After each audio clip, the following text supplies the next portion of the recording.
Now, we were talking about parental alienation. Joe Swash is here, and Joe, we really want to hear your opinion on this, you know, as a dad. Yeah, I mean, listen, from my personal experience, I lost my dad when I was 12, and my sister's lost her dad as well. And it really affected us lot growing up, not having a male role model in our lives. There's huge bits of our lives that that it's affected. So, you know, it's so important, I think, to have, you know, a good mum and a good dad. You know, you can't, if you haven't got one without the other, the both are as important as each other, you know. And personally, as a dad, it's the most important job in my life. My kids mean the world to me, and I'll do everything and anything to be in their lives. I think Stacey's right as well. I think sometimes people don't realise what they're doing. They don't realise that they're speaking bad about the partner or that child's parent, and how that affects that child. So it's a really tricky situation. It really is. I think it goes on quite a lot, and it's, at the end of the day, as parents, we've got one goal, and that is to bring up our children as best as possible. So as long as we remember that, whether we're together or not, you know, it's our responsibility to leave an amazing legacy, and I'm leaving 2 amazing legacies. So yeah, it's a real tricky one. I really wish that people sometimes would realise how important a good male role model in a child's life is. Sometimes it can be underrated. I wanted to ask you, because we were listening to Nadia there talking about Mark, because obviously he wasn't living with his older daughters when he had his younger daughters, and that sort of look of sadness when you sort of see things that you might not have seen the first time round. And I know you don't live with your older son, Harry. Did that resonate with you? With Hal, you know, it was a really tricky situation, and touch wood, things are 100% better. But yeah, I see how that it's affected him in ways that I need to keep an eye on. I can see that when he gets older, all this stuff that went on with me and his mum, it will affect him, and I feel hugely responsible for that. And I think that's a burden I'll have for the rest of my life. But you know, I can only move forward and love him as best as I can. Yeah, very, very wise words. Well, of course, you're also about to become the coolest dad in the world. Tell us about your new role. Yeah, it's amazing, to be fair. So I got asked to be the voice of Thomas the Tank Engine's new friend, Sonny, and I just jumped at the chance. It's a once in a lifetime thing to be able to do something as a dad that your kids are gonna love.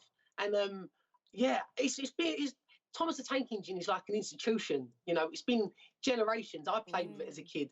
I played with it with Harry, and now I'm playing with it with Rex. Joe, when did you first hear that you were in line for that? We quite a long time ago. Go on, Stace. How weird is this, by the way? I can hear you through the roof. Do you remember when you first had the audition and we were sitting home and we were all like, imagine if you was in Thomas? I know. And you know the most amazing thing? I think I can go to the shop and buy my actual train. So, wow. Yeah, I'm so chuffed. I'm so pleased to be part of it. And isn't it true that you've struggled a bit with the word engine? I just love this. Yeah, you know what, Laddie? There's certain words I really struggle with. Like, I say engine. And I know Engine. I've done something for you guys last year where I had to meet Prince Charles. And I can't say his name properly either. I love the way you say engine. How do you say his name? Charles. Sorry?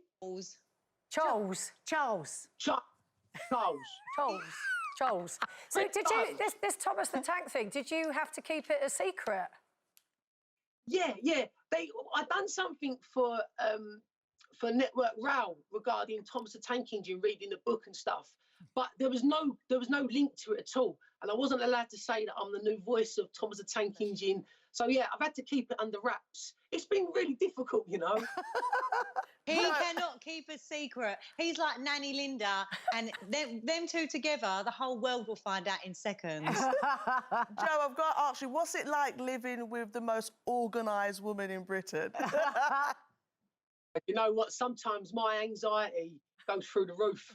If I've got to go to a drawer or get a packet of crisps out, I'm like, oh, God, I can feel her watching me. But no. And what about the front door?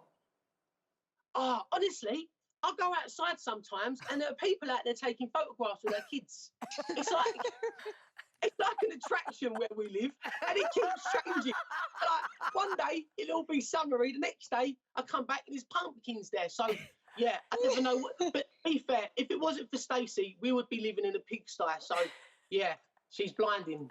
Oh. I'm surprised she lets you in the house because you might untidy it in some way. And you're feeling Well, broody he as does. well, I hear. A little bird tells us. Is that right? Yeah, you know what it is? It's because our Rex is growing up so fast, and like he's walking around and he's talking to us and stuff, and you just, that baby bit goes so fast. And yeah, I think I've got one more in me, ladies. Oh dear. Oh, I got an image there. I was going to say, don't look at us. Stacey, quick, get upstairs. Don't ask me. Actually, don't go upstairs. That's where he is. Stay downstairs, girl. So, Joe, very quickly, do we think now that you might get back into acting with this? Yeah, I mean, listen, acting was my first passion, and I loved it. I loved being part of EastEnders, and I've done theatre stuff. I'm a Celebrity, and it just took me away from it a little bit. So I'd love to dip my toe back in and do a little bit more acting. Yeah. What's your dream job? What's your dream job, Joe? What would be your dream job? My dream job. I mean, I love Bradley Walsh. I think what he does is amazing. So he does some like game shows, and then he does Law and Order.